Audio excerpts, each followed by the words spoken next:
15,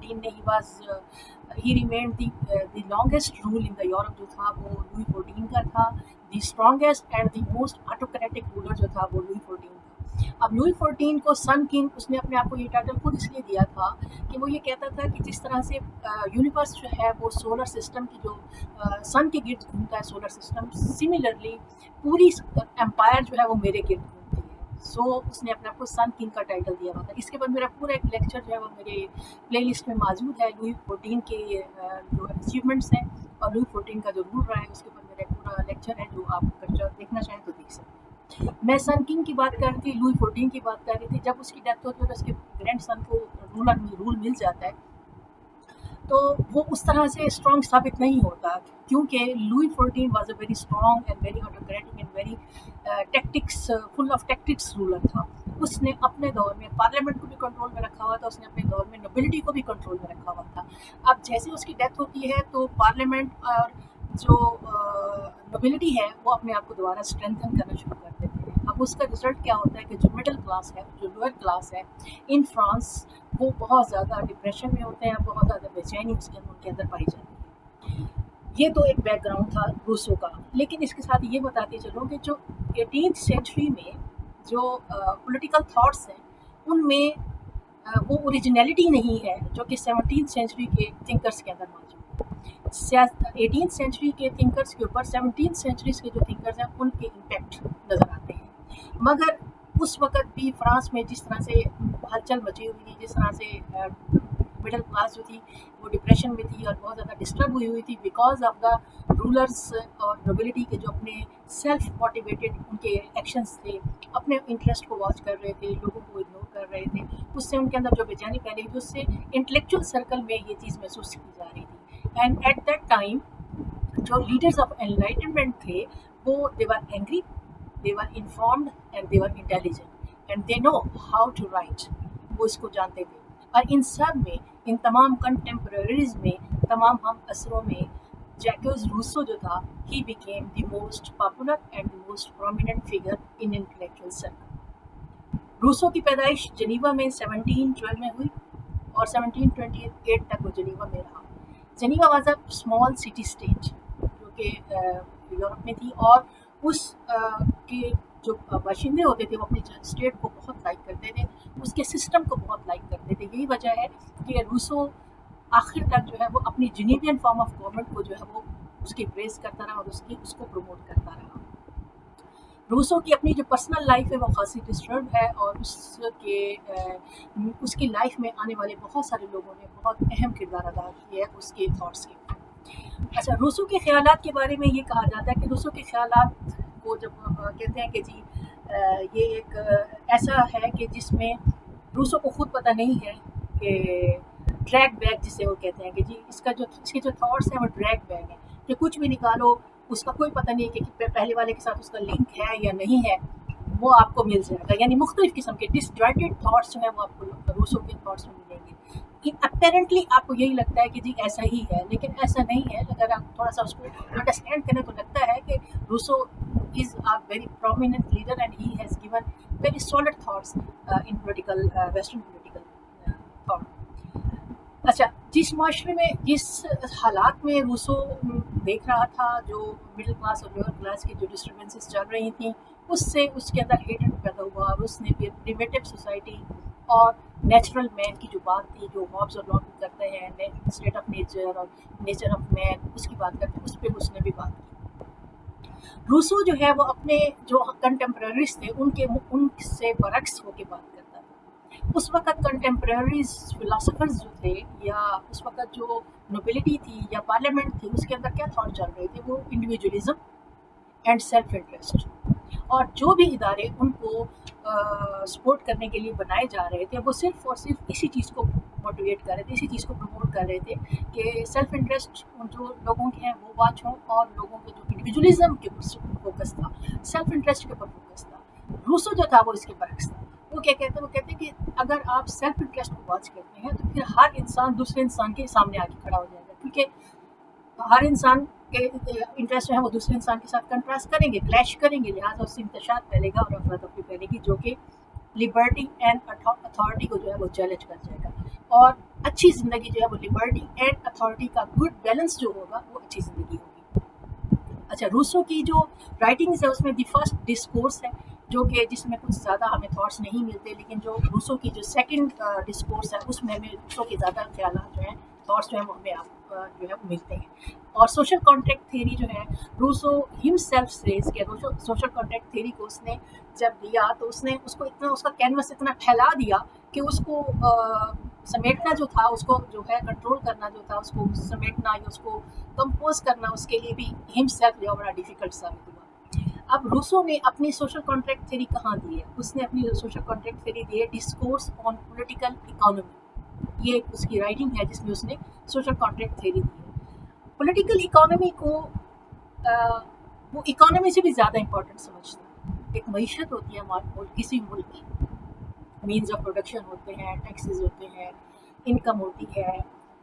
یہ اکانومی جو پورے ملک کو رن کر رہی ہوتی ہے، اس سے بھی زیادہ امپورٹنٹ وہ کہتا ہے کہ پولیٹیکل اکانومی ہے. اب پولیٹیکل اکانومی کیا ہے؟ Political economy is the relationship between the government and the public and the means of source of income you can say. لوگوں کا حکومت کے ساتھ جو تعلق ہوتا ہے اس کے لیے باقاعدہ ایک ڈسپلن، یہ سوشل سائنس کی ایک برانچ ہے پولیٹیکل اکانومی، کہ لوگوں کا تعلق حکومت کے ساتھ کس قسم کا ہونا چاہیے. اس کے لیے وہ یہ کہتا ہے کہ اس کے لیے education is a very important thing. کون سی ایجوکیشن؟ پولیٹیکل اکانومی میں creation of citizen ship is the most important thing.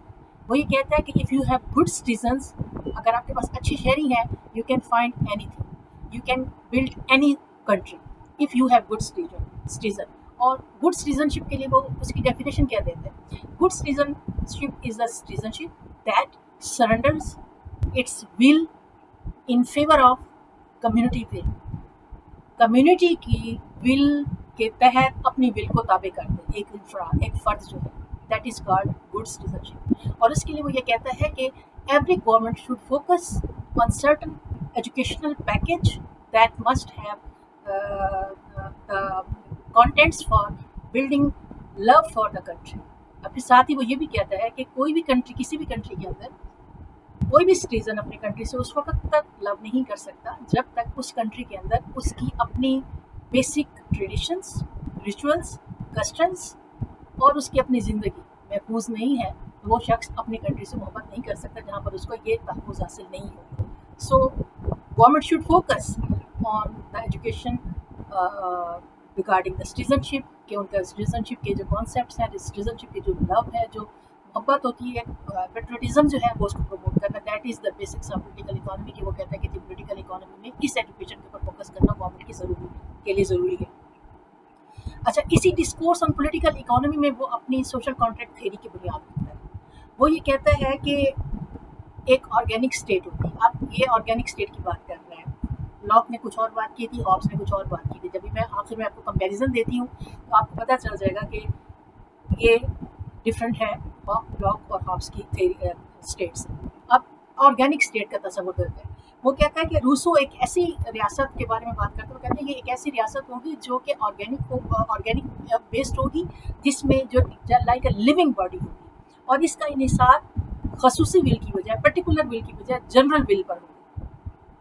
This is a very important thing. Rousseau کا جو جنرل ول کا کانسیپٹ ہے، it's a most important thing. Some time question general will پہ بھی آ جاتا ہوتا ہے کہ روسو نے جو جنرل ول کا کانسیپٹ دیا ہے اس کو ایکسپلین کریں.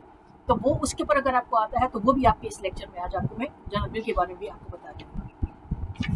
اچھا جی، اب جب اس نے کہا کہ یہ ایک آرگینک اسٹیٹ ہوگی، اور یہ آرگینک اسٹیٹ جو ہے اس کی جو بیسس ہوں گی وہ مورالٹی ہوگی. اس کی بیسس جو ہے وہ کیا ہوں گی؟ اخلاقیات پر ہوں گی. کوئی بھی انسان اس آرگینک اسٹیٹ میں تو سب کچھ ہوگا اور اس کے بغیر صفر ہوگا.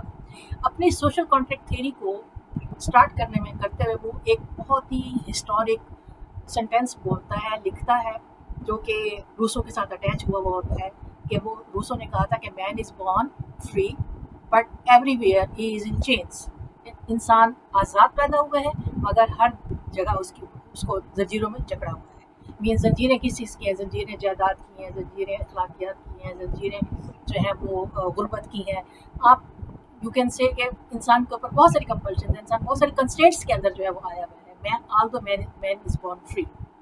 اب وہ کہتا ہے کہ پولیٹیکل کمیونٹی کس قسم کی ہونی چاہیے کہ جو کمیونٹی ڈیولپ ہو اس آرگینک اسٹیٹ کے اندر وہ ایسی ہو جس میں فورس نہیں ہونی چاہیے، فورس کو وہ لیجیٹیمیٹ نہیں کرتا. وہ کہتا ہے کہ مائٹ از ناٹ رائٹ، اس کی بنیاد مورالٹی ہے، اس آرگینک اسٹیٹ کی بنیاد مورالٹی ہے، اخلاقیات ہوگا. اور اس قسم کی ایسوسیشن کے لیے ہی سوشل کانٹریکٹ کیے جاتے ہیں. اور یہ کانٹریکٹ جو ہابز نے کیا اور جو لاک نے کیا وہ مختلف تھا. ہابز نے جو کانٹریکٹ کیا اس نے یہ کانٹریکٹ کیا کہ لوگ اپنے تمام رائٹس کو جو ہے وہ کسی ایک اتھارٹی کے خلاف سرنڈر کر دیں. لاک نے جو کانٹریکٹ کیا اس نے تمام اختیارات کو سرنڈر کروا دیا ایک ریسپانسیبل اینڈ ریپرزینٹیو اور آنسریبل گورنمنٹ کے حق میں. روسو کہتا ہے کہ حقوق جو ہیں وہ فطری نہیں ہے، نیچرل نہیں ہے، بلکہ سوشل ہیں. اور سوسائٹی کے اندر رہتے ہوئے جب آپ کو حقوق چاہیے ہوتے ہیں تو اس کے لیے آپ کو کچھ ذمہ داریاں بھی نبھانی ہوتی ہیں.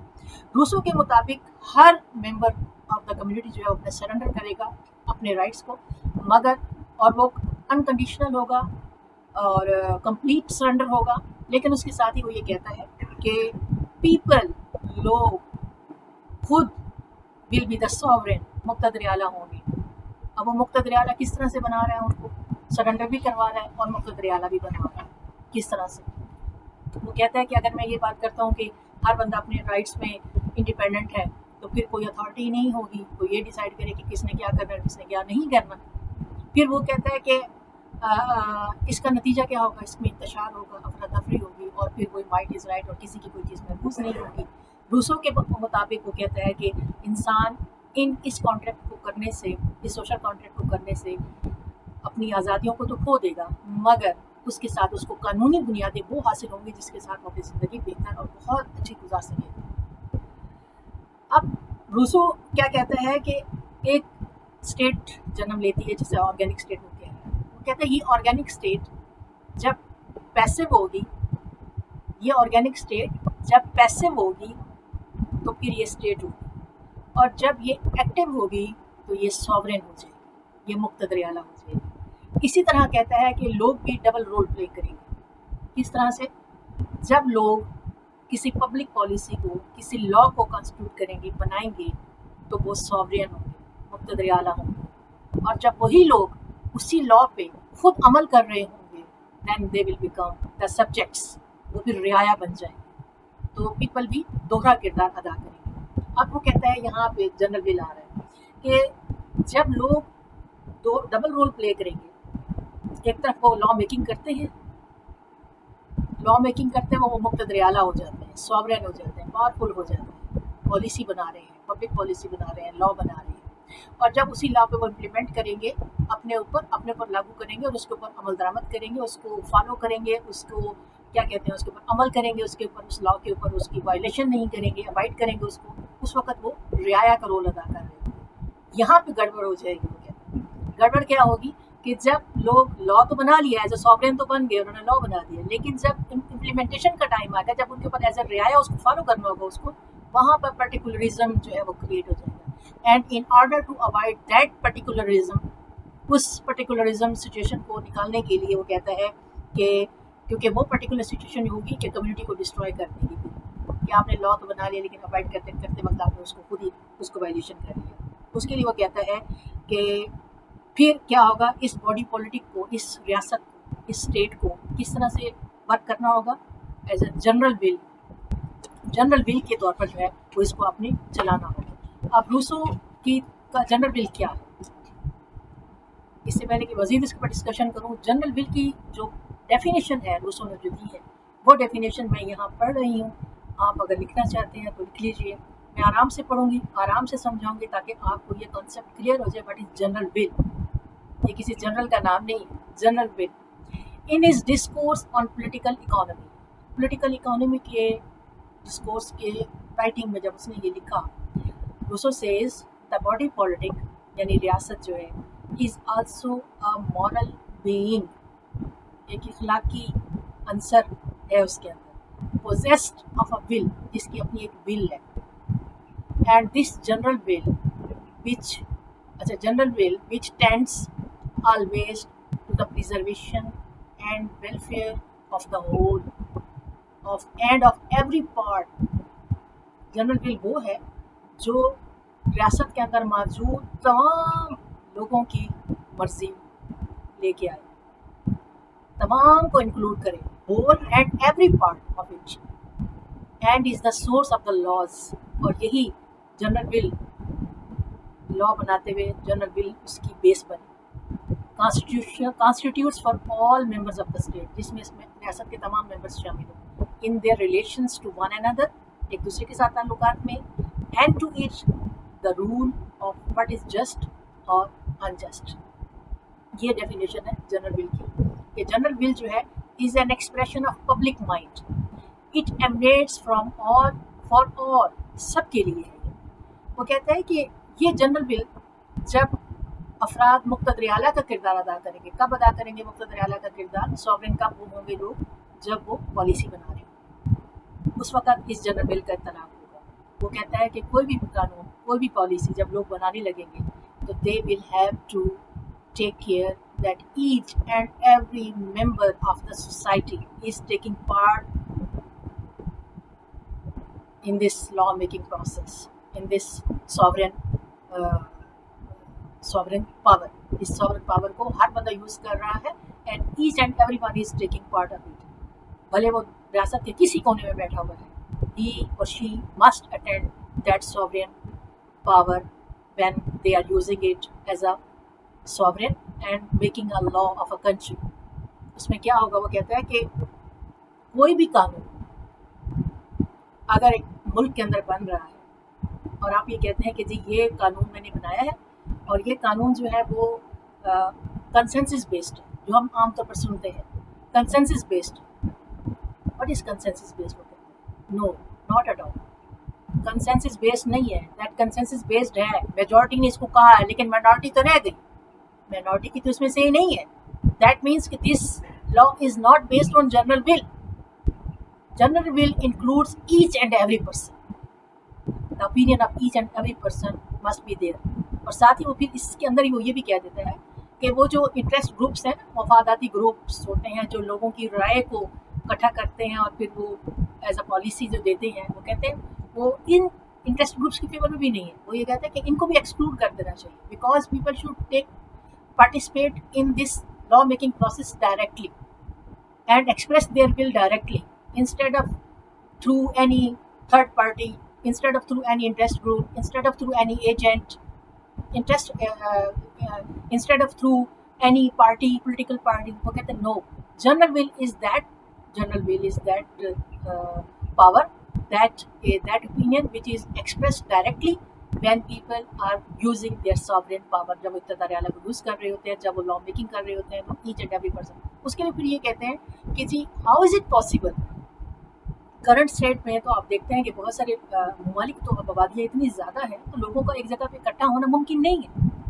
کیسے ہو سکتا ہے کہ سارے کے سارے لوگ جو ہے وہ لا میکنگ ہو رہا ہے اور اس میں وہ پارٹیسپیٹ کریں؟ پہلا آبجیکشن اس پہ یہ آتا ہے جنرل ول کے اوپر.